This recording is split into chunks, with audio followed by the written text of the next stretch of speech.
And the rubric that I have for everything that the center is doing these days is, are we doing anything that can actually save somebody's life? And if we're not, we need to find something else to do. And I want to say, as we get started, and as people continue to join us, I'll say this again at the end. I want to encourage all of you who are joining us today to start thinking about what your activities are, what your actions are. What do you feel like you are being drawn to do? And then ask yourself, if I get engaged in this, can it possibly help to save somebody's life?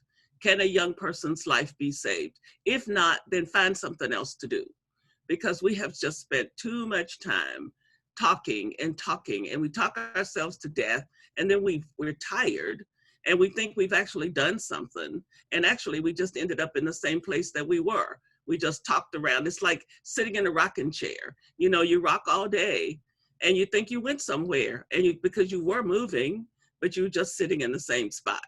And I think it's just it feels to me that we are just way past having the luxury of doing that. That we need to stop and think more deeply, ask some new questions, look for some new ways to do things. And that's what the Center for Racial Healing is about. A place, we say, that has a brave space where the truth can be told. And I'm so thankful for the support and the amazing responses that we've been getting from across the country, and sometimes outside of the country, to this work. Because I think at the deepest part of all of us, people really want to do something that makes a difference. People really are looking for authenticity. We are weary and tired of so much empty talk. And quite frankly, I think that we need to be really thinking about the notion that we should be silent unless the words that we're about to speak can improve upon the silence. And so, you know, using that rubric really helps us to think more deeply about what we're doing and what we're saying. And so, given this little homily to start with, and I will repeat it at the end for the folks who aren't present now, because if you go away from this time today really inspired to try to do some actions that can really make a difference in somebody's life, then every bit of the energy and time we have spent will be more than rewarded. And thank you so much for being willing to be on this journey and to be looking for ways to actually make this country and this world a place that's really fit for people to inhabit, and where everybody can be treated like a beloved child of God. So with that, I'd like to introduce our panel and our panelists today. The first person speaking is William Njai, and William is a web developer. And one of the most important things you need to know about William is that he's my young son. And I am so proud of him. If you were here last week, you heard my older son, Mbai, and oftentimes you drag your kids around with you through your life doing the stuff you care about, and then they grow up and decide they'll have none of it. But I'm so grateful that I have dragged them around. I dragged them around through a lot of the things I was doing, and they're finding their own way to stand up for justice and trying to make the world a place fit for human beings to live in peace. So welcome to all of you, and William, it's your turn. Hello, everyone. Like my mom said, my name is William, and I do work as a web developer. I think another important piece of information for the talk I'm about to give is that I've also been present on the internet and involved in social media for several years, probably at least 15 years of experience with interacting with other people online. And over that time, you've kind of seen the internet and communication evolve and become more complicated to discern, a more reliable source from just someone's opinion, or even not a person's opinion. It may be just a bot that's putting out a message over and over again. And so I just wanted to share a few different examples that I've come across since we started doing webinars and decided to do one on disinformation. I've just kind of had my eyes open and looked at different posts people have made, mostly on Facebook, but some other platforms too. And the ones that really caught my eye and I thought would make good examples, I have for you now. So I'll go ahead and get started. Think, give me just a moment, move one thing over. Oh, no, we're actually going to put that here. And if you all give me a little bit of leeway, I work as a backend web developer, so I primarily do code and logic and not graphical design. So this is my best effort at putting something together to show you. Okay, so that's up, and get the screen sharing going. This one, close these, and share.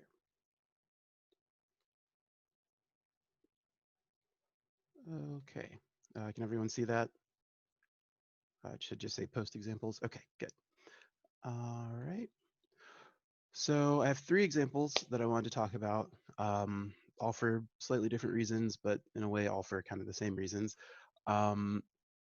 The first one is a post that I saw circulate about, I guess it was last week, yeah, June 28th, on mass safety, which has kind of become this big politically charged public safety issue. And there are a lot of different opinions about it. People have a lot of different reasons for taking one position or the other. This post really caught my attention because one, it's mostly just opinion-based information. Really nothing on this little screenshot is necessarily connected to any sort of real science or investigative reporting. And one of the things to think about with different posts online and disinformation is, why would someone want to post this? Who posted it? And kind of where did it come from?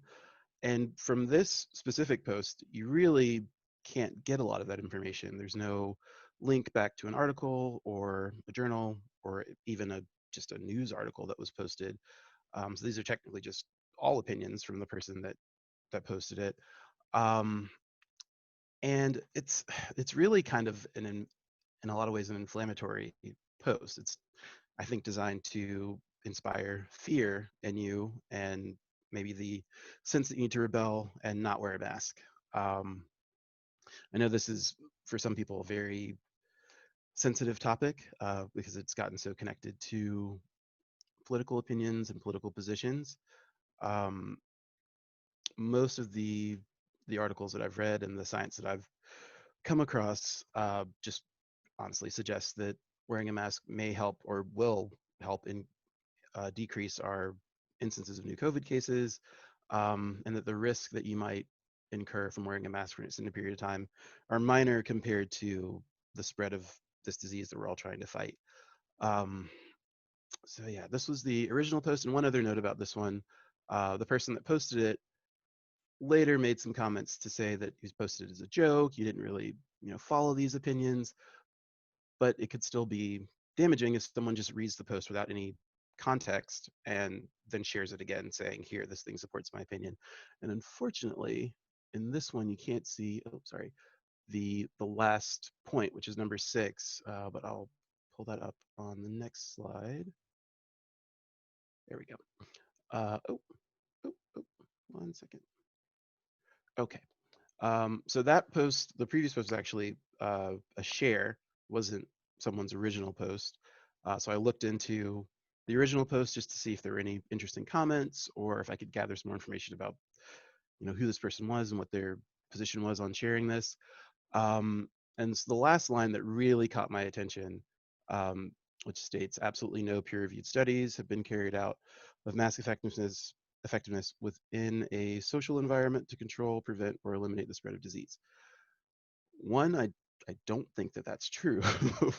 But the other thing that really caught my eye here is that the last point references peer-reviewed studies, and in doing that references sources, but this post does not include any sources for the other 5 pieces of information.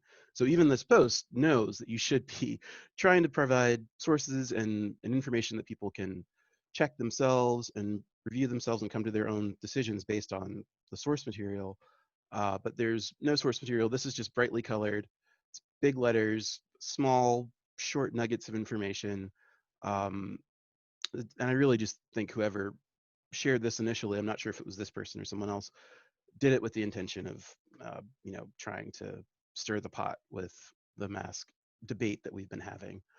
Um, and on the Facebook post that I'm sharing, I've blocked out people's pictures and names. So if you're wondering what you can't see there, that's just me trying to respect the privacy of the people that have posted. And in the same conversation or the same spectrum, you've got this mask exempt card, which is another post I saw kind of circulating for a while. Um, the thing that was striking about this one is that initially my response was to feel angry and think, oh my goodness, who would really do this? And it's invoking the Americans with Disability Act, which I think has a lot of its own real and valid reasoning and restrictions and rules and protocols. But of course, this agency that is making this card has nothing to do with the ADA, and is this. A lot of the times when I saw this circulated, it was with the kind of tone of you can get out of wearing a mask if you just have one of these cards with you, which is troubling. And it brings me to my follow-up research, which was just to look into, has any other news outlet made any post about this? Is this organization even real? Or is this something that someone just made up for the sake of circulating these posts? I wasn't really able to confirm whether or not the organization is functioning. Their website wasn't down or wasn't up.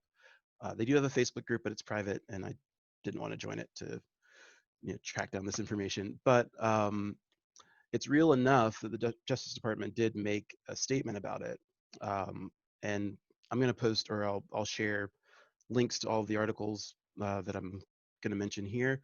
But this one, at the bottom of it, at the end, they just said, and the CDC still says, you should probably wear a mask because it's going to help.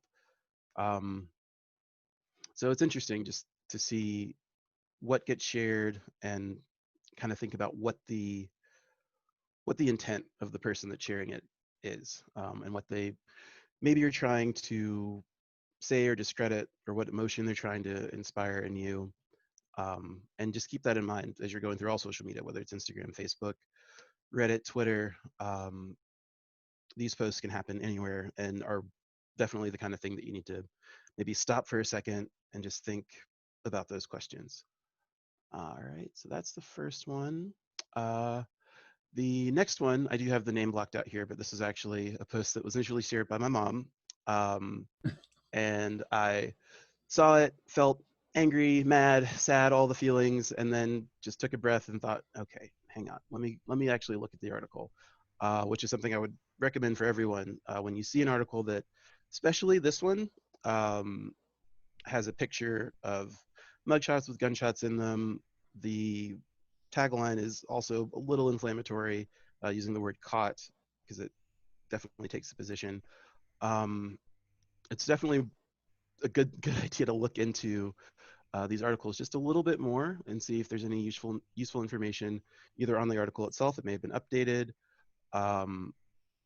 see where the article came from, check into the actual source and see, do they have other articles like this, or all the articles a little bit, pushing an agenda or a position. So I went to the page for the article. The first thing I noticed, let me go back one. So the original post was shared on June 1st, but if you look at the article 16th in 2015, and then updated again the same day. But it's worth really paying attention to when things are shared, and if things are being reshared a lot at a certain time, maybe think about why. Why is this piece of news coming to the surface now, and I think it's pretty clear that this is even though this article is 5 years old, this is still a topical piece of information, and it's definitely concerning and something that you want to spend some time with. But just make sure you look at times and think about timing as well. This particular article being 5 years old, my next thought was, well, it's been 5 years. I wonder if anything's changed, if this is still happening, if there are any updates. Which brings us to this article that was actually printed or published just a few days after the original article. And while this doesn't excuse the behavior or in any way dismiss the fact that what was happening before is upsetting and does need to be addressed, 5 days after that original article, there were some changes happening, or at least some discussion about changes. And that wasn't included in the original article that was shared.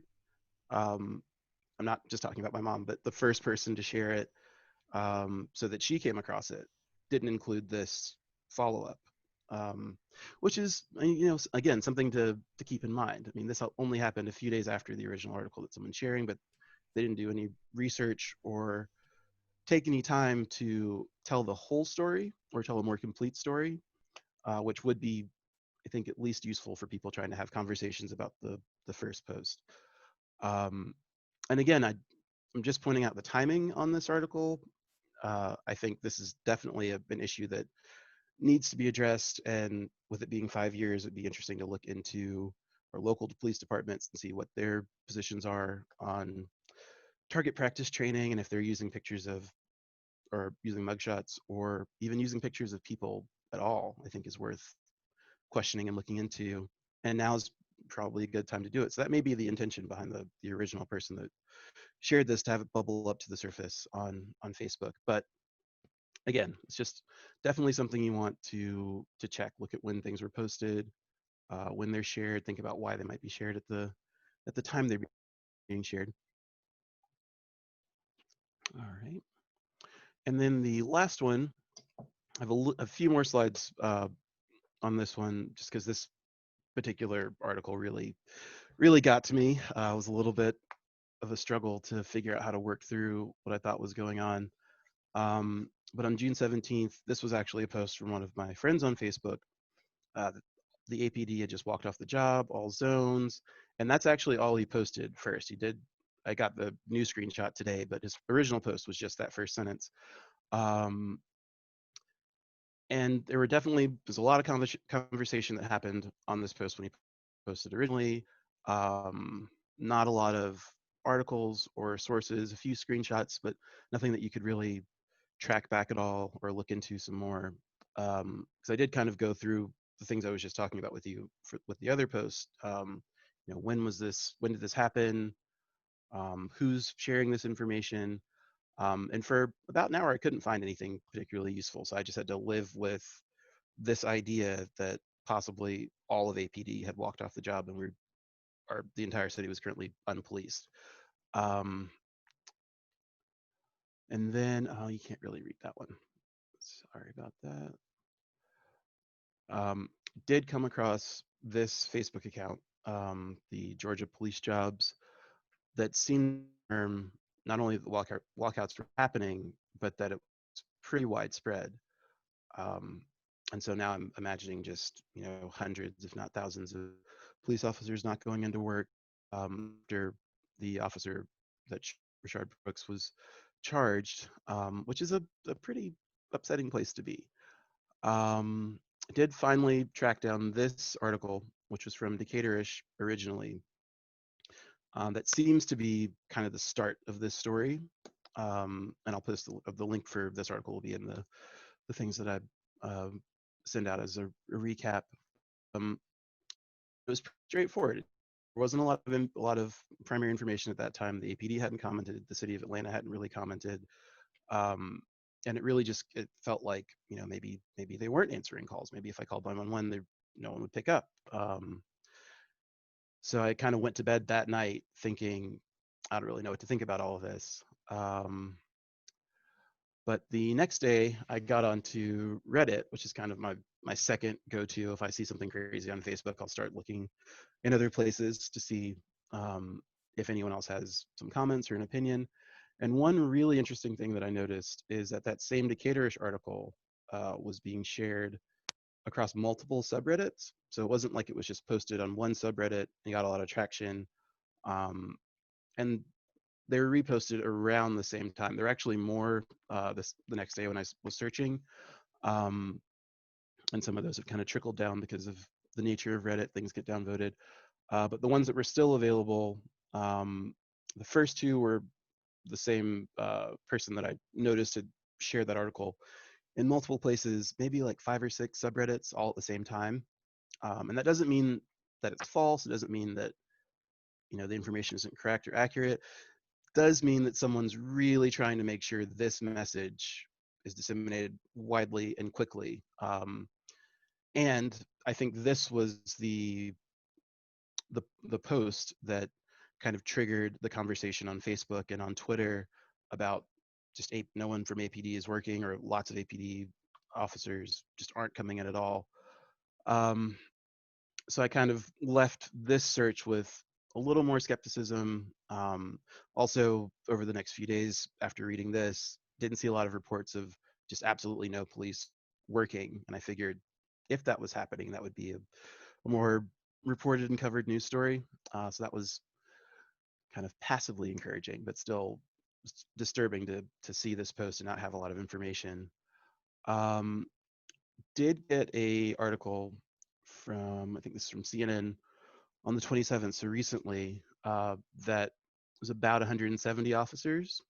Um, and even this, you kind of need to take with a little bit of a grain of salt, because if you think about who's posting and why they're saying something, the APD would have, and the city of Atlanta would have a vested interest in not reporting that thousands of police officers didn't show up to work. So seeing a number of 170, likely accurate. It's based on, if you look into the article, they have some information about where they got that number and how they arrived at this information. Um, so this is probably something that you can trust, but I would just encourage you to also not blindly trust everything that you see from a news source that you respect or frequent, because it is possible that bias can disseminate into all parties, branches, liberal, conservative. No one's really immune or protected from having at least a little bit of bias because we're all human beings. But this was encouraging. That, along with not seeing a lot of information about increased crime or police not showing up when they were called.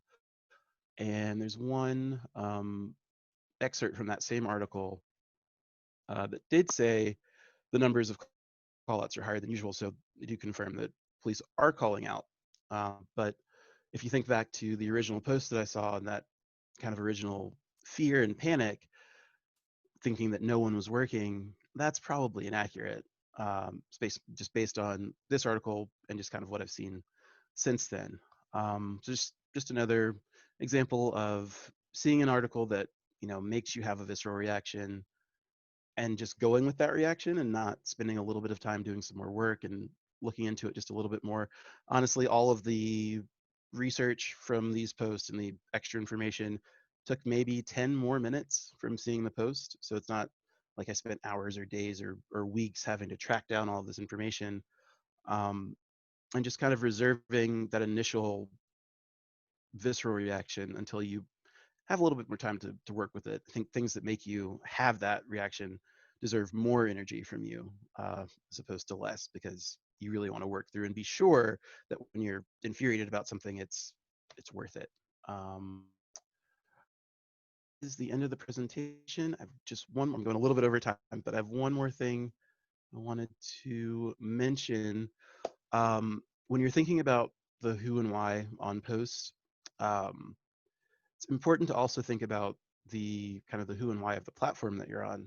So if you're on Facebook, for example, their goal is to have you spend as much time and interact with as many posts as possible. They're not as concerned.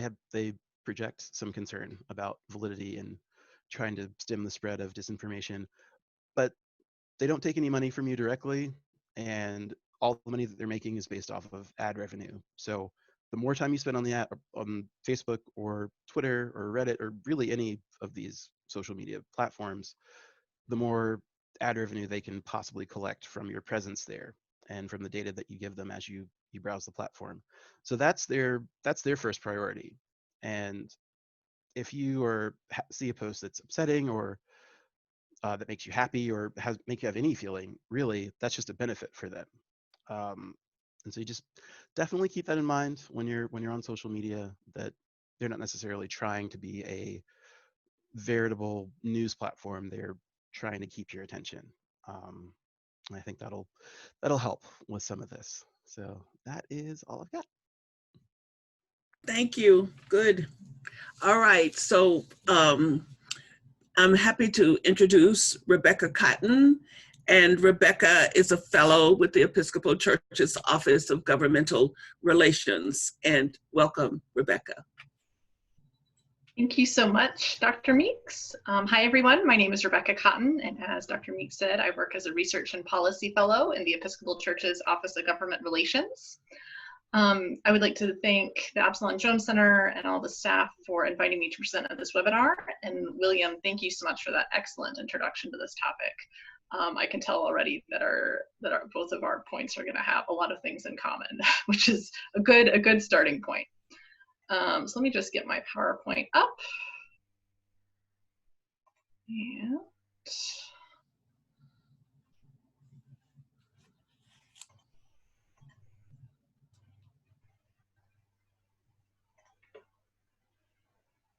oops.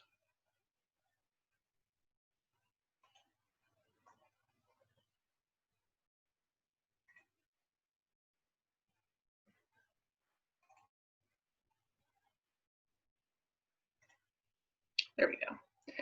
Alrighty. So I'd like to start off with talking about why misinformation and media bias are so important in conversations about COVID-19, police brutality, a lot of other important topics that are relevant today. And one of the big reasons for that is that misinformation derails problem solving. So misinformation, when things are getting posted that aren't true, that's keeping a debate focused on whether or not there is a problem, not how to actually solve that problem. It's going to foster radicalization, it eliminates the middle grounds, and all of those things are keeping people from finding solutions. I do a lot of work also in climate change and environmental work, and there's a climate scientist, Dr. Catherine Aho, who has what she calls the 5 stages of climate change denial, actually the 6 stages of climate change denial. And I think these 6 stages of denial are really useful when we're talking about misinformation as well.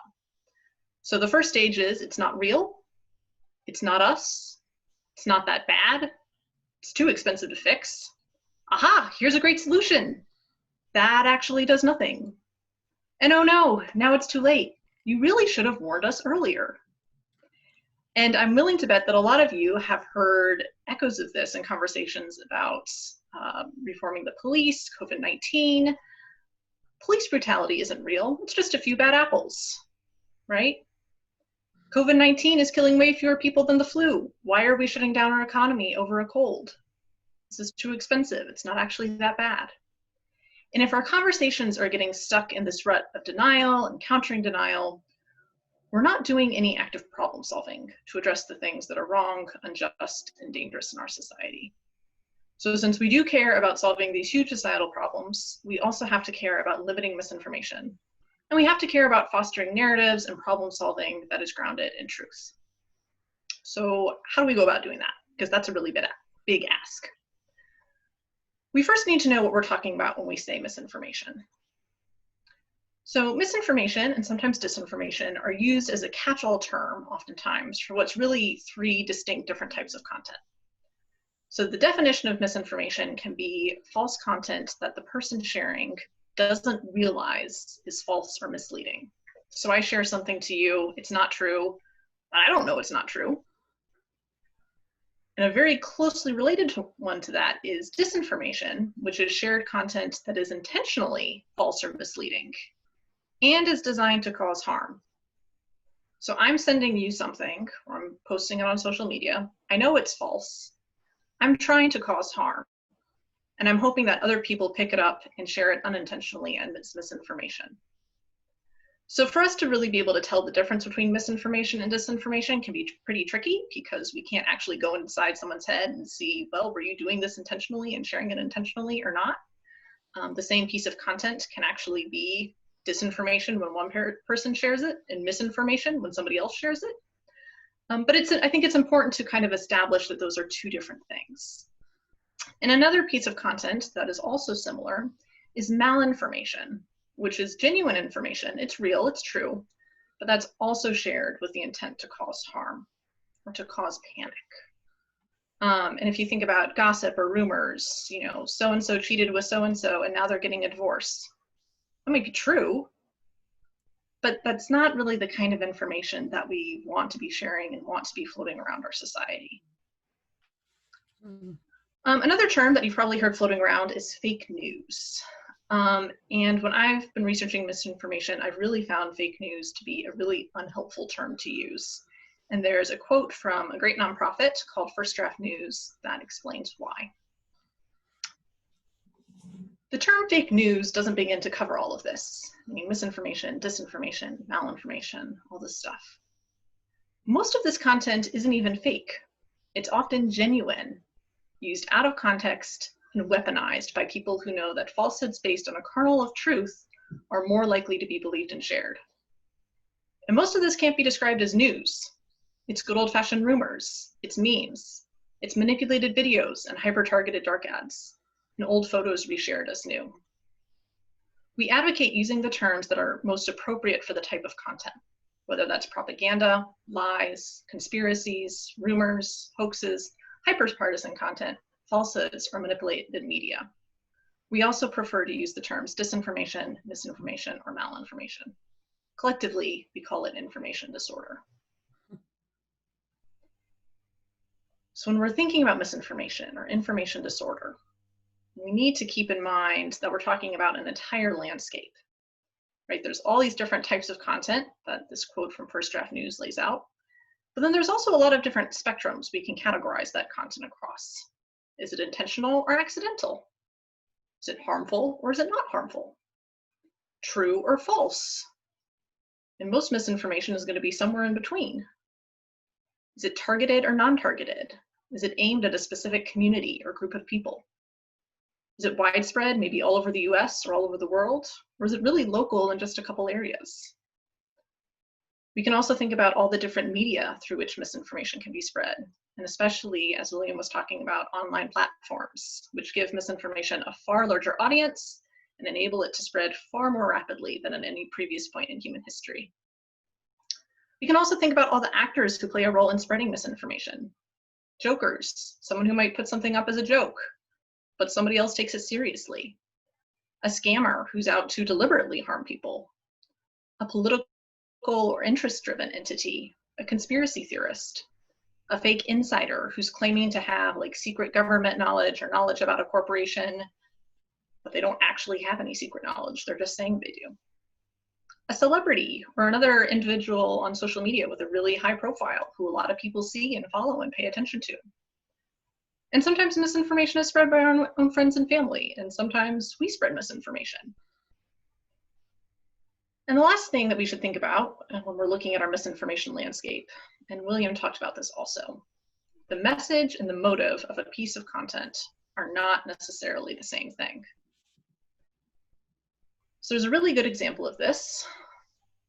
The Washington Post published an article earlier this year, or last year, and it shows two sponsored posts from the 2016 US presidential election, one supporting Trump and one supporting Clinton. So on the surface, this appears like, you know, simple political ads for opposing candidates. But both of these posts were actually paid for by the same entity, which was the Russian intelligence services. So the motives for sponsoring these posts wasn't about promoting contradictory political messages. It was about widening existing divisions in US society and promoting polarization, which is really dangerous for us when we're trying to solve these big societal problems. I'll also just add in, I saw a couple comments about this on the chat. There are certainly foreign entities using disinformation, sowing disinformation, but most misinformation is actually started and spread by domestic networks, domestic people. Most of it comes from within the US when we're talking about information circling within the US. So do just be aware of that. So misinformation can come to us in many different forms, right? There's that whole landscape, but fortunately, there are a couple of simple steps that we can take to look for warning flags in the media we consume. So the first thing we want to ask ourselves, William did this when he was looking at his posts, where's it from? It's really important to know where you can go to find accurate information. Reputable news sites, useful government-run pages, academics or other experts, and really even friends, family, or acquaintances who generally do a good job researching information before sharing it with others. And if you find a piece of information that's being shared by one of these, reputable sources that you know and trust, they generally do a good job, then great. That's a good indication that the thing that you're looking at is, probably true. But especially when you're on social media, you really want to be careful about copycat websites and accounts that are trying to mimic legitimate ones. So these two accounts, for example, are fake websites. They're trying to look like news organizations, but they're actually spreading disinformation about the recent George Floyd protests. There's also a lot of satirical or parody accounts, and a lot of times they're not very clearly labeled.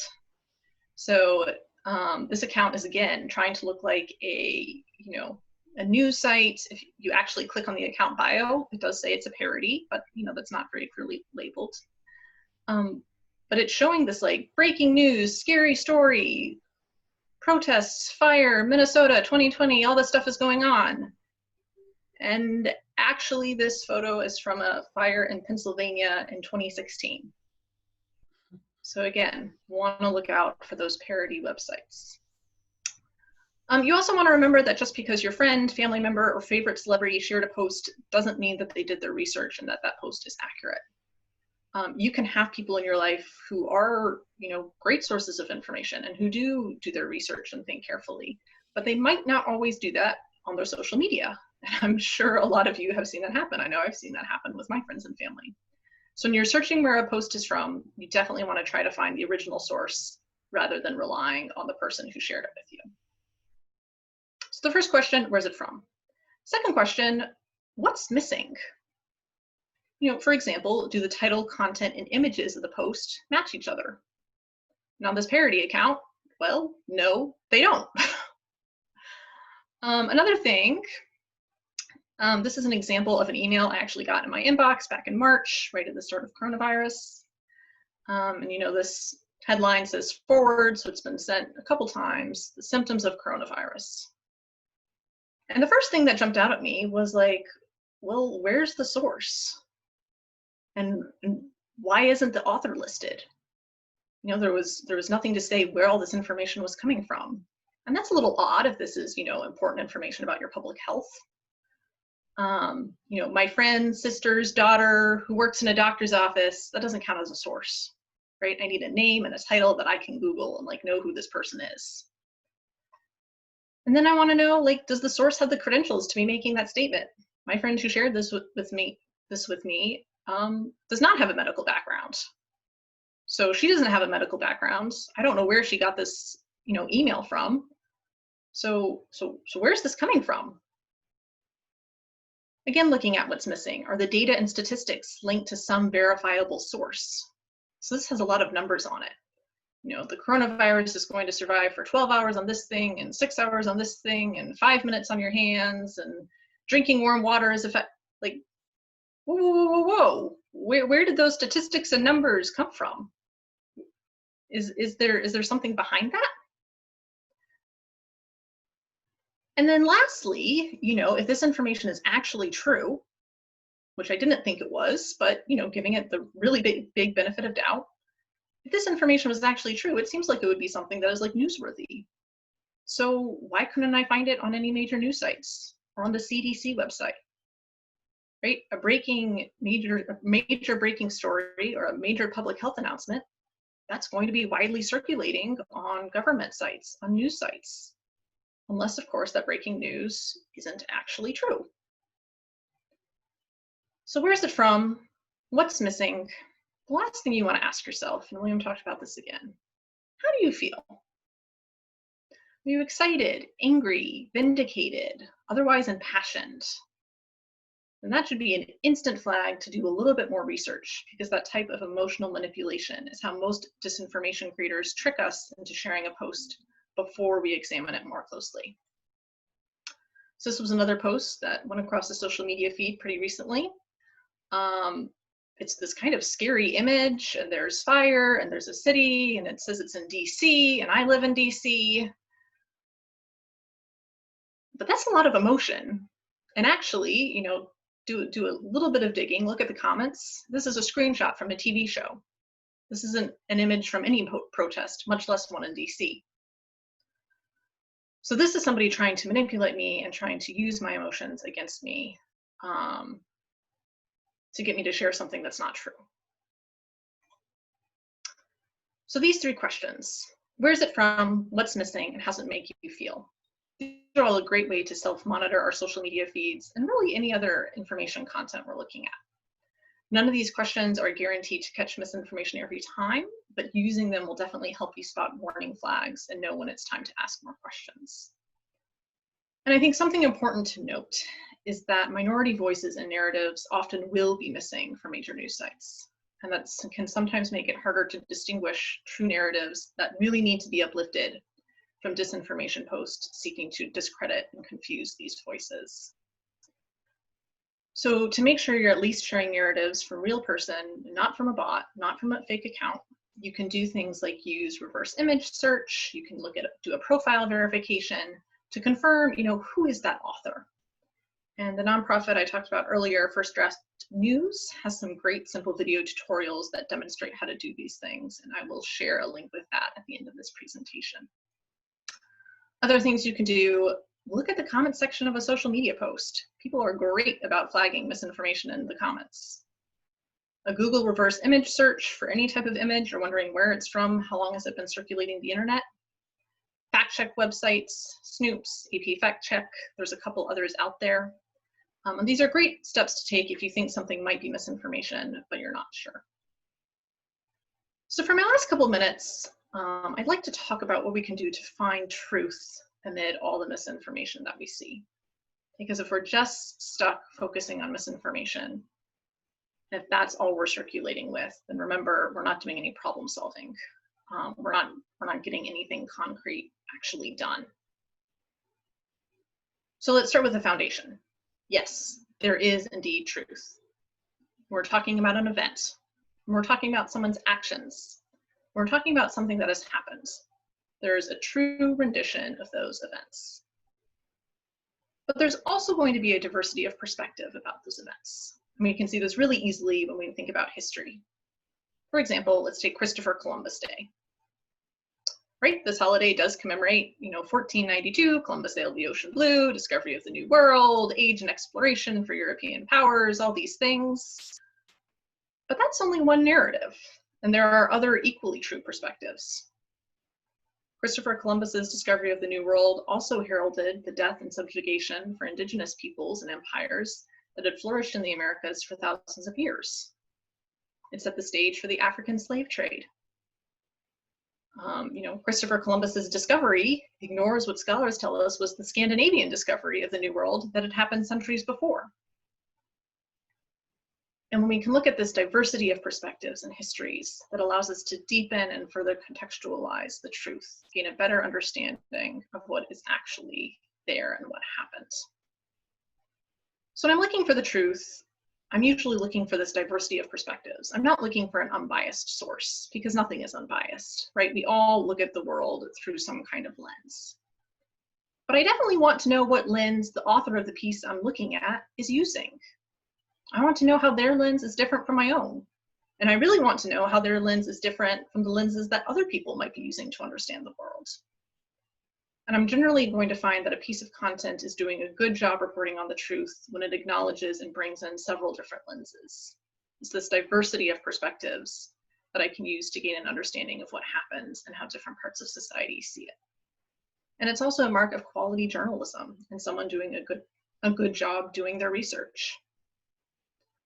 I also search for information that clearly separates accounts of past events, which is what we would typically call news, from someone's interpretation of those events and from predictions about future events. Because interpretation and prediction, they're not misinformation, but they're definitely a separate category of information that I need to examine with a different set of tools.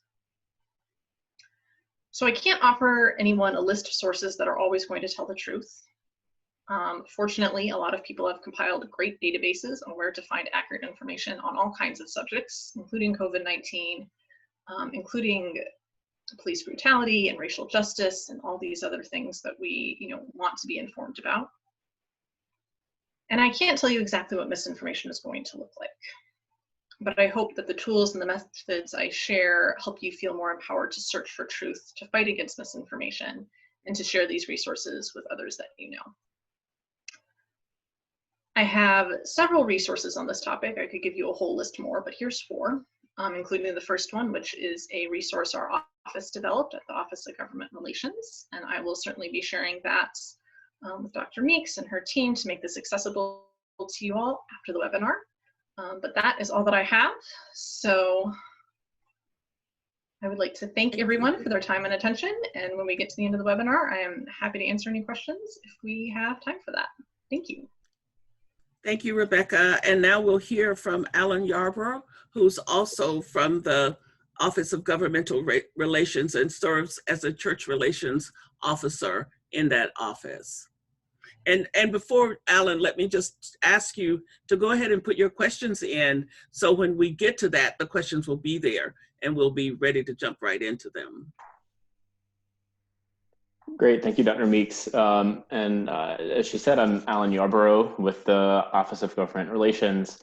And in my role with that office, my primary job is to connect individuals, individual Episcopalians, to the work of policy advocacy and civic engagement through trainings, educational resources, and advocacy tools. I'm grateful for the opportunity to speak on this amazing series that the Absalom Jones Center is putting on. And so thank you, Dr. Meeks, William, and Easton for your work with this. Thanks to my colleague, Rebecca, for your amazing work on disinformation in particular, and what you've brought to our office with that. The resource that you've developed on this topic is unique. I haven't seen other faith groups approaching disinformation, despite the importance of it to the work that we're doing. So doubly grateful for the fact that you're including that this topic in this webinar series. And I want to take my time today to build on the details of what William and Rebecca shared, but providing some context for why addressing disinformation is important, not just for reimagining policing in America, but for pursuing racial justice and healing from all angles, really. So for those who don't know, it may be helpful for me to share what our office does and how we approach the topic of racial justice in the policy space. The Office of Government Relations has been a part of the churchwide staff since the 1970s, and we are tasked with representing the positions of the Episcopal Church to the US federal government. The policies that we represent come from our elected bodies, so that's General Convention and Executive Council. They are not policies that people in our office actually create. And we have a decades-long history of these policies on dozens of issues, from environmental protection to ending poverty domestically and internationally, human rights and peace building, immigration and migration, and a host of other more specific issues.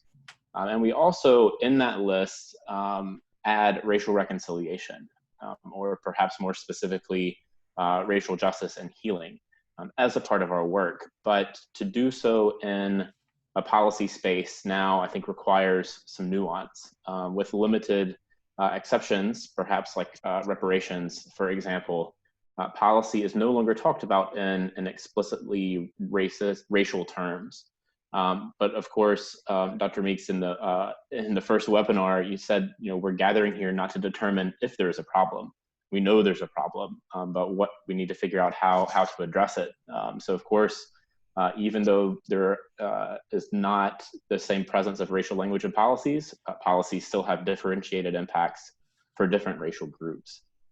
So really, we can consider racial justice as like a lens through which we can view almost any of the policy areas that we're wanting to address. And when looking at addressing climate change or environmental degradation, for example, we must consider how non-white communities endure a disproportionate amount of pollution, or white communities contribute more to that pollution. Or we can look at the racial implications of restrictive immigration policies. The slogan, defund the police, I'm using it as a slogan because there's a lot more underneath those three words, right? When it's framed as a racial justice issue, it touches on so many other areas. What's often meant is to shift public funds to invest in alternatives to policing, like social workers, and to invest in education and infrastructure, especially in predominantly Black and Brown communities. Why? In part because the policies in those areas have created these discrepancies between races. So to approach policing, we must also approach how to build healthier communities overall, and to look at using policy to enact that change that will address it. And we also must use facts and data to inform what has worked and identify geographic areas and communities that have lacked the systemic support needed to thrive. So that sort of brings me back to the topic this evening, which is disinformation. The nature of disinformation harms our ability to address any one of these issues. And campaigns use this emotion-based decision-making to incite feelings like dismay or excitement, and then pit us against each other. And ultimately, we all suffer from a lack of cross-issue communication and lose even more trust in the other, and that enlarges the divide between these different sides. Dr. Kate Starbird is a professor at the University of Washington, and she says of disinformation, it is designed to overwhelm our capacity to make sense of information, to push us into thinking that the healthiest response is to disengage. And we may have trouble seeing the problem when the content aligns with our political identities. Mimi Onuoha recently wrote for 538 that proof of racism alone is not enough to create change. And I think we're seeing that to an extent with policing, right? And of course with housing, with education, criminal justice reform, and so on. Truth and data must inform our policies, but it will not necessarily help us to gain consensus on an issue as high stakes as racism and the policies that go along with it. She says, and I quote, when confronted with something that does not fit the paradigm we know, we are likely to resist acknowledging the incongruity. This is because we see what we have been primed to see through shared education and culture and our own lived experience. So, disinformation, it reinforces our polarization and enlarges this divide between us, such that it makes it ever more difficult to use that truth in constructive dialogue with each other, and that in turn impacts our elections and it impacts the policy development we as a country are asking for. So I want to briefly use this racial justice lens and disinformation lens to touch on three areas where disinformation is playing a particularly harmful role. So first on elections. We now know that for the past few years, targeted international digital campaigns in the US and around the world have actually worked to spread intentionally inaccurate content, to undermine the faith in elections, to widen existing fissures in multiple countries, not just here. But even US domestic organizations are increasingly using these same disinformation techniques for short-term election and politically motivated gains. And ultimately, this election disinformation pushed by all actors weakens our democratic system, and it causes voters to disengage. This can compound the challenges we face in addressing minority voter suppression and disenfranchisement when people feel it's not worth it, or it's rigged against them. On COVID-19, another example, the uncertainty and fear surrounding this pandemic, it's created a perfect environment for misinformation to spread rapidly and widely. We've heard examples about it tonight already. And it's so prevalent that the World Health Organization has warned that fighting the disease will also require fighting what they're calling an infodemic. Misinformation on the topic includes the origins of the disease, how it spreads, how to treat it, authorities' responses, communities' actions, and of course, the divisive nature of disinformation contributes to this us versus them positioning. And I believe that exacerbates overt racism that we're seeing around COVID-19 by giving it more fertile ground. And then moreover, of course, the communities of color are suffering a disproportionately high infection rate and number of deaths from COVID-19 made worse by ongoing disinformation that continues to foster the spread of the disease. My last example is another comment about climate change. It's an issue that really should worry all of us, but it has a very real disproportionate impacts for non-white communities. Political affiliation, not scientific knowledge, is the key predictor for an individual's belief in climate change in the US. So that shows that this evidence, the facts aren't sufficient to sway people to think about what is true, to believe in it. And that partisan divide is fueled by misinformation. These have shown that about 25% of climate denial activity on Twitter is spread by bots.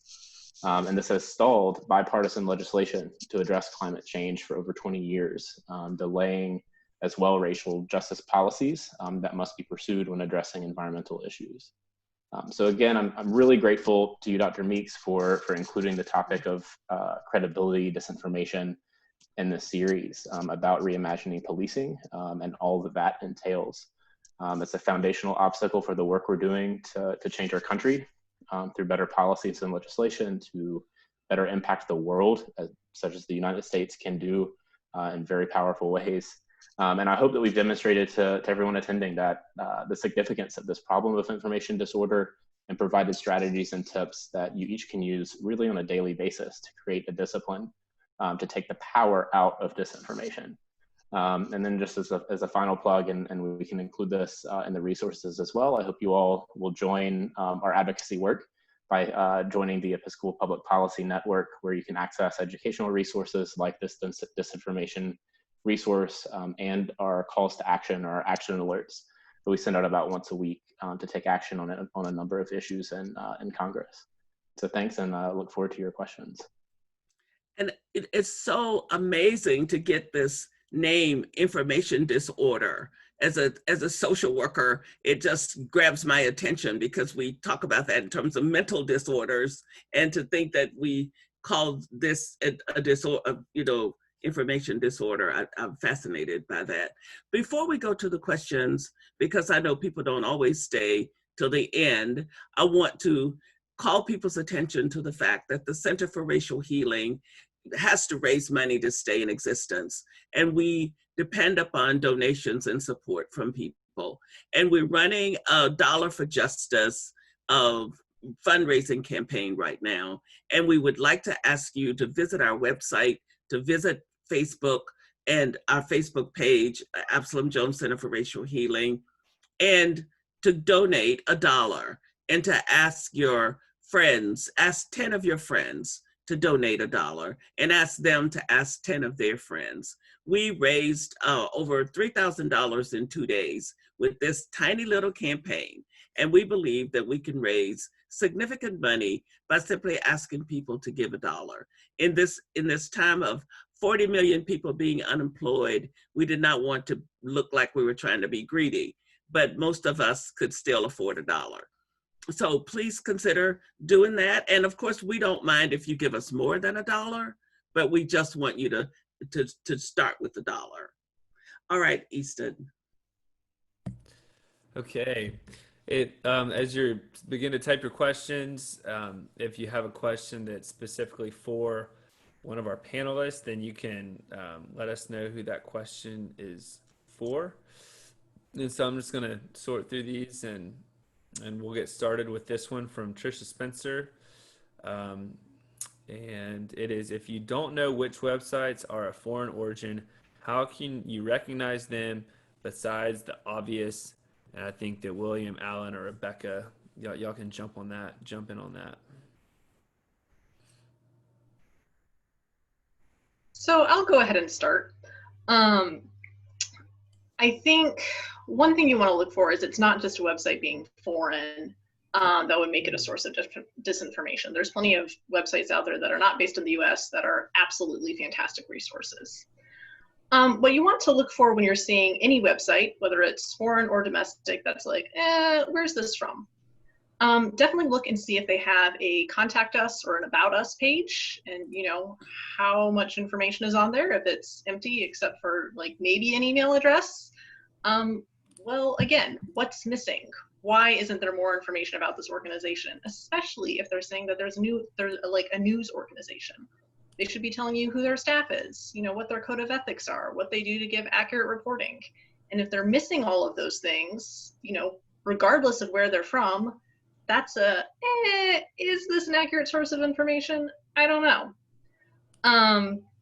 You can certainly look for grammar misspellings. Do they have a bunch of ads all over the place? Or are they just trying to get people onto their website to make money? But who's it from? What's missing?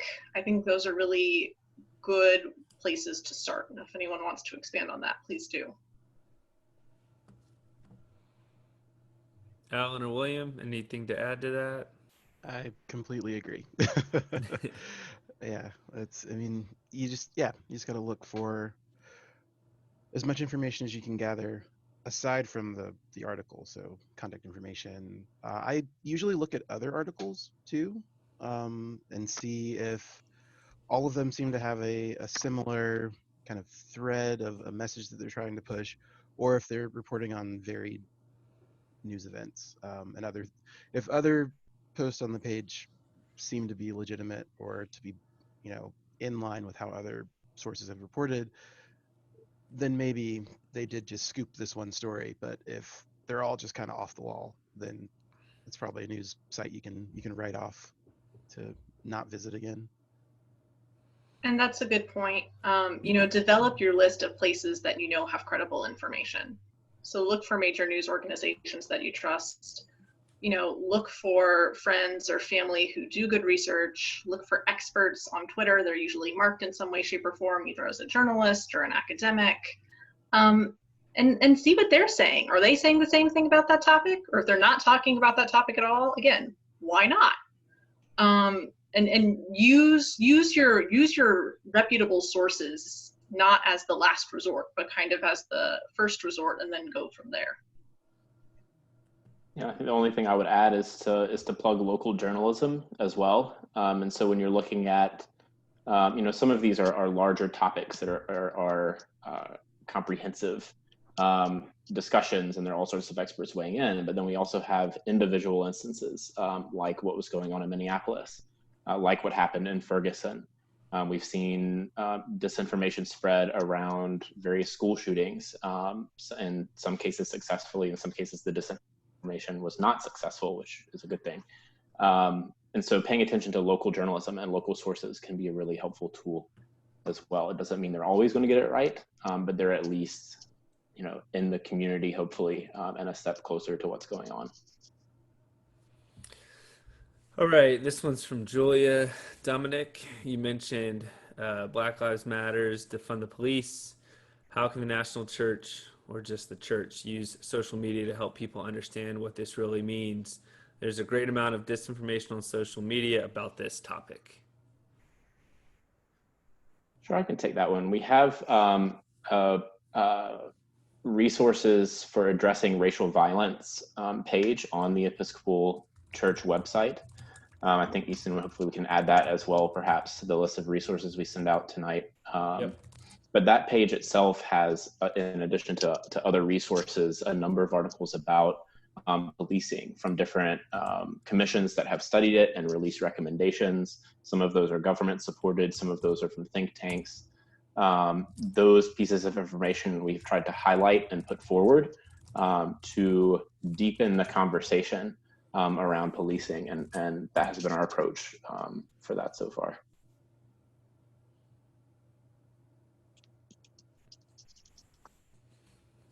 Okay. Let's see. While you're looking for the next question too, I should say that if people come across resources that they find helpful, send them our way. We're always happy to look through them and consider them to add to that list. All right. So this one's from Craig Ewing. What resources are available to a local community to set the table for a dialogue between the city council, police chief, police union, and community leaders on the issues of developing a new model for safety services?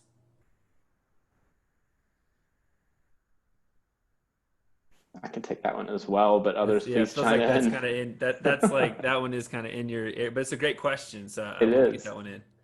And I think there are a couple of not knowing exactly what you're needing. If it's more topical based, like getting into the weeds of that subject, I'm less of an expert. In terms of how to facilitate a conversation about it, hopefully we can be useful there.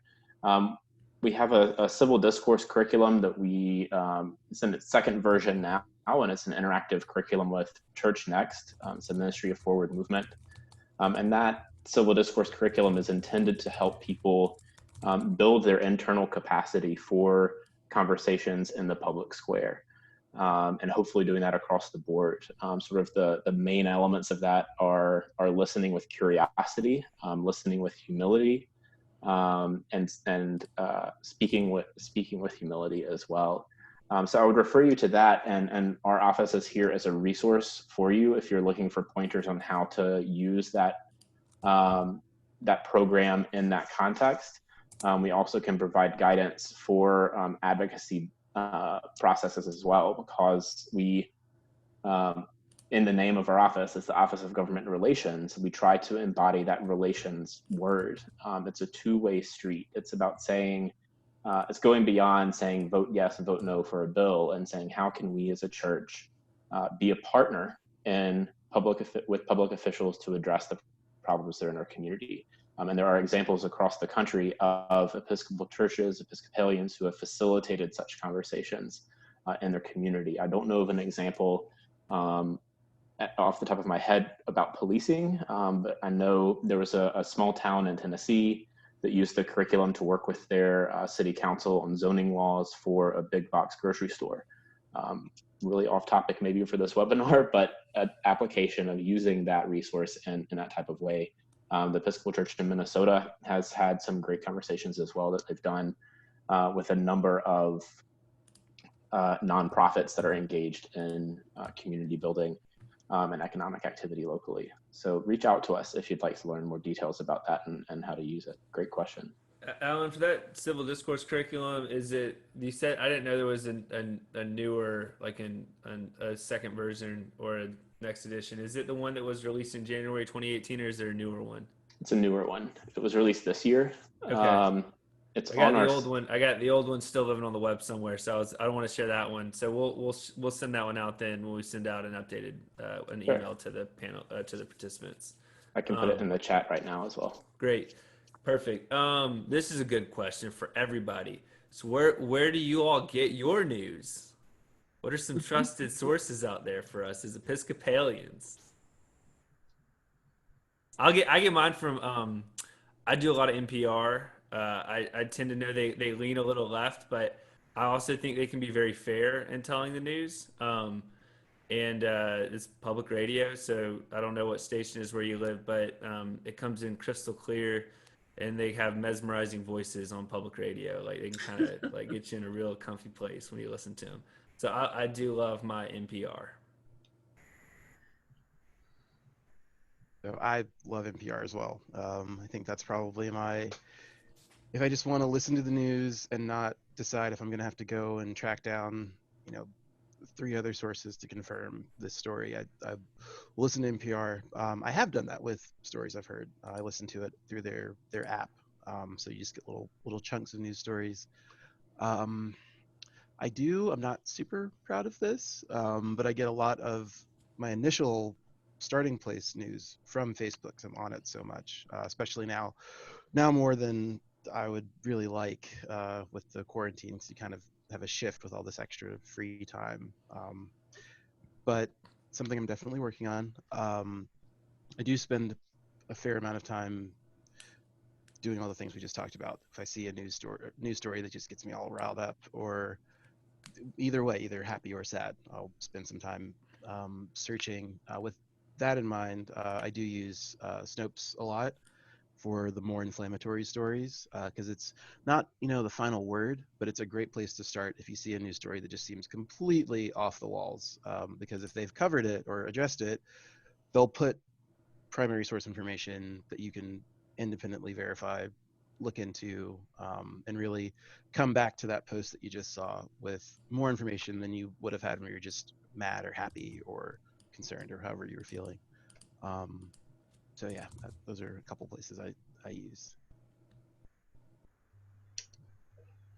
So I would say for the most part, any major news organization, the well-known, the big ones, they're usually going to do a pretty decent job on reporting news because that's where they're getting their funding. People are choosing to buy into it. That's what people are looking for. They have a big staff. They have a lot of editors. So I'm, seeing a lot of things that people are putting in the chat, yes, New York Times, yes, Wall Street Journal, PBS, NPR, all of those are great. I would encourage you, if you're getting most of your news from like social media, Facebook, Twitter, choose to follow a journalist who works for one of those major news organizations. So you're getting things that are from a major news organization in your social media feed.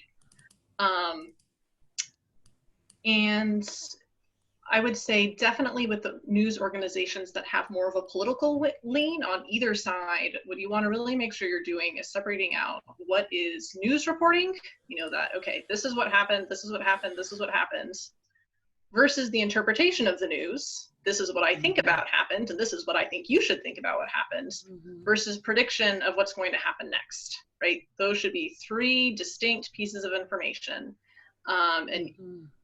When they start to get crossed, then we start to get, it's at the very least misleading, I think is a fair statement to say.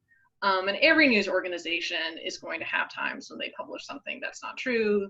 It's, that's a little misleading. That's not a great headline for that article with what the article actually said. That is going to happen. A major news organization, most of the time, will redact and change that article if people point out an error, and they will have a note about it saying that next morning's paper or online somewhere. So those are some tips I would give when you're looking for, at least news information. Where would I start?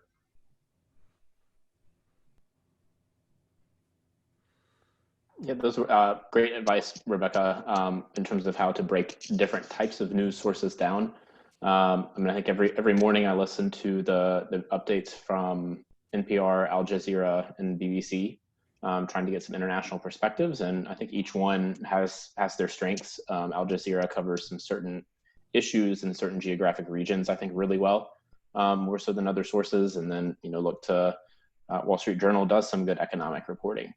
And, for opinion pieces too, I try to draw from a variety of sources. I think it's important to read things that I'm not going to automatically agree with. And that's sort of part of the civil discourse. Capacity building is to be able to hear, understand other perspectives. And so I look at a variety of news sources for that. I think my social media feed leans to the left. So I kind of balance that out, looking at the Drudge Report of all places. Some of you may not be familiar with that, but it is a pretty good assortment or gathering of all sorts of different news stories. And he adds his own headlines to them that have various intentions, but still the information that's there, that's embedded in that, even if they're opinions, is helpful. But I read that keeping in mind what Rebecca just explained in terms of the different types of news articles. Yeah, I'll make just one quick comment to something you just said, Alan, about leaning left is, and I say this with knowing that I say with some privilege that, like, as a white person, like, I don't think that, I know that I haven't had so many things come at me lately. But I do think it's really important to try to know that if you have people that lean right and left, to not get so upset that you like remove the people from the right or the left, whichever side you fall on. Because for me, it's so important that like I continue to like get perspective or know what other people are saying, because if I just have like my people that think the way I do like on my social feed, then it's not like a true representation of like what the world is. So like although I might get upset with people, also I try to use it as a place where like we can have civil discourse and have a conversation, and it might not be like in a comment feed with someone I know, but it might be a direct message to them and say, hey, you said this,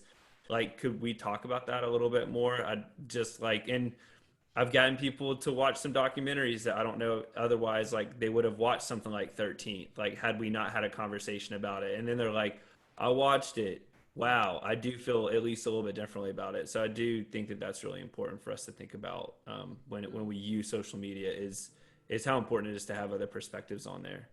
So this was a question from Beth King that came in, and it kind of relates to what I was just talking about. Is it worth the effort to try to correct friends and family who are constantly sharing misinformation? Maybe some strategy for how we go about that. Yes. But I think you really, you have to do it carefully and intentionally, especially if you haven't taken the time to pause and ask the questions that we've been talking about. You may just be responding with your kind of visceral reaction, and that's probably not going to be particularly useful to you or to them. I think you really need to, once you go through, the who and the why and do a little bit of research, if you determine that, the thing that they shared is just completely false, deciding, do I need to send them a direct message? Do I need to comment on this post? How serious is it? Is it something that needs me to have a public conversation with them about it? Or is it something that I can have with more of a one-on-one? And I mean, that decision is going to be hard to make. It will depend on a lot of factors. How close are you with this person? How often do you see them? But I don't think you want to just let everything go. I don't personally, comment on every single kind of inflammatory thing that I see. I've gotten my posts pretty streamlined so that being on Facebook is a relatively pleasant experience for me. But occasionally, we've just talked about posts that I saw that I felt like needed more attention. You do run across something that it's important to at least contribute to the conversation. Because if you just let it go, then they just go along thinking that was correct information. And maybe hearing from you versus a friend of a friend of a friend who's going to comment and call them stupid may be more helpful and lead to more conversation, lead to being in a place where we can actually do some work and make some changes, as opposed to just arguing about who was right or wrong. I absolutely agree with everything William said. I think acknowledging that not everyone, but certainly a number of people just don't have a lot of digital media literacy. The tools you need to understand digital media are different than the ones that you need to understand newspaper, print media. So coming to it from a place of empathy, I think is really important. I think it's, especially if it's someone you're close to, I think a conversation is great. Try to be really non-confrontational. It's not about I'm right, you're wrong. It's about how can we both grow together. So maybe that's saying, you know what, I learned this really cool stuff on this webinar I was at, and I thought you might be interested in it. Do you want to talk about it with me, and we can both learn together? If it's somebody, I think especially on the opposite side of the political spectrum, or something else where you're looking at really different media, you could approach it from, hey, I know that we look at politics pretty differently.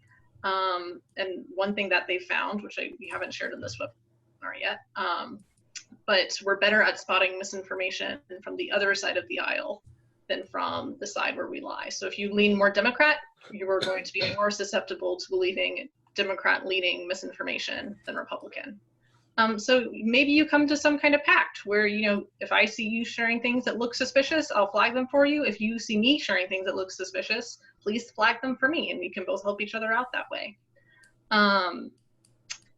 You know, I think it is really important if you're in a space where you feel comfortable to share that they're sharing a lot of misinformation, and like you're kind of concerned about that because of all the reasons that we've listed. You know, it's not just about like it's not about a personal, what am I learning, what am I experiencing? This is really contributing to significantly larger societal problems.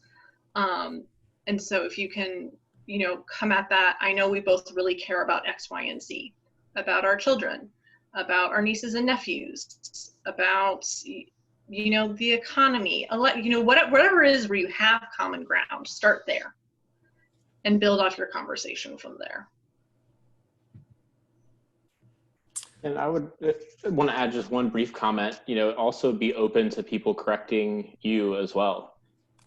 This isn't something that I'm immune to, that Rebecca's immune to, that William is immune to. Like, we're all can be duped into sharing and believing in some of these tactics. I mean, they're getting more savvy as time goes on. Social media platforms are providing a more fertile ground for it to happen and spread more quickly. And then there's another dynamic layered on top of this that I referenced but didn't go into from Dr. Starber, the professor who talked about we may have trouble seeing the problem when content aligns with our political identities. The issue is that everyone on both sides of the aisle is trending toward seeing their political identity as more and more salient, more and more a core part of who they are, beyond any other type of any other part of their identity, and that's really a problem. So when you're when someone is confronting you or you're confronting someone else about misinformation, it can come across as you're attacking me as a person, you're attacking my identity and my core. And I think when we talk about, you know, this playing on emotions, that's what's going on. I'm not a psychologist. I'm sure there are lots of studies that talk about that more in depth than I could touch on here. But recognizing that like we are all beyond, we're bigger than our political identities and our political opinions, and need to not be so, hopefully, so rigid in them. All Easton, right. I think we probably have 5 minutes left. That's what I was about to say. I did have one more. Just this is a quick yes or no for Alan and Rebecca. Is there a webinar coming up for advocacy? Yes, there is. All right. We'll include that information in the email that goes out. You can post if there's a link to register, you can go ahead and post that right now. But Great. we'll make sure we send it out in the follow-up. Catherine, I'm going to go ahead and post the link to give for everyone again, and they will also get that link in the follow-up email. And Catherine, I'll hand it to you to close us out. So I'll just ask if the three of you have a sentence, a last sentence you wanna say before we end. I think mine would be just think before you share, or think before you post anything. Just take a little bit more time to look into the ins and outs of anything that you're putting out into the world or passing on that you've seen. I think that'll help everyone out. And I would say, I think, you know, these webinars are about action. And so what is today's action? It's really doing this internal work, applying our brains, right? Thinking through the information we're consuming and sharing with a little more thoughtfulness than we have in the past. I think that's the action to take away from today. Thank you, Rebecca. And I will summarize what I've said before. Where is it from? What's missing? How does it make you feel? 3 questions. And what I want to say is that this series of Reimagining Policing is just the beginning for the Center for Racial Healing, because while I think I agree completely with James Baldwin that what you don't name, you cannot heal, but you can't necessarily heal everything you can name. And we know the name of our problem in this country. We know its name. It's called racism. And it has all kinds of tentacles. And policing is one of the tentacles that's sitting on the front of the stove waving its arms and flailing and saying, do something, do something, do something. And people of goodwill and faith have got to do something besides talk. But talking is important as a part of the whole construct of trying to change the narrative, change the culture, and create a place where we live with public safety folks being respected as God's beloved children, and the public safety people respecting the folks that they're supposed to be keeping safe as God's beloved children. That's our responsibility, that's our task, that's our call. And so Center for Racial Healing is on record that there is no more work that's more important than that right now. We are not going to spend our time twiddling our thumbs and having lofty conversations about nonsense while our Black and brown children die in the streets. And I would like to invite all of you to join us in being evangelistic, passionate, crazy, whatever word you need to use to describe yourself, about doing something that actually will maybe lead to saving somebody's life. You know, it's that serious, folks. And so keep watching for us, for the things we post, for the ways in which we hound you in your life to get busy, to get to doing something. Everybody can do something. Sit with yourself, reflect deeply about who you are and what you want to be about, and see what God is calling you to do. And then do something. Do something besides just flail your arms or play word games, or, you know, we're so good in the church with fiddling around and rearranging the deck chairs on the Titanic. And it's time for us to stand up and really get with it. So thank you all for panelists. Easton, if it were not for Easton Davis, I wouldn't be doing technology. And here I am, this old lady who's now doing my work here, and my son just can't believe it. He laughs at me. He told me the other day I acted like him when he was 15 because I'm so excited about learning how to use this wonderful medium to do our work. Thank you all so much. Thank you for all of you who have joined us, and thank you panelists. But thank you more from the bottom of my heart for what you will do next week and next month and next year in terms of trying to make this place, this country that we call our home, a place where everybody can live here and be who God put them on the earth to be, with some sense of safety and a sense of well-being, and that they're respected as somebody who deserves to be respected and cared about. Thank you for doing that work. And be in touch with the center. We will help you in any way, in any time that we can. And thank you for your money. And good night. All right, we'll see you next time.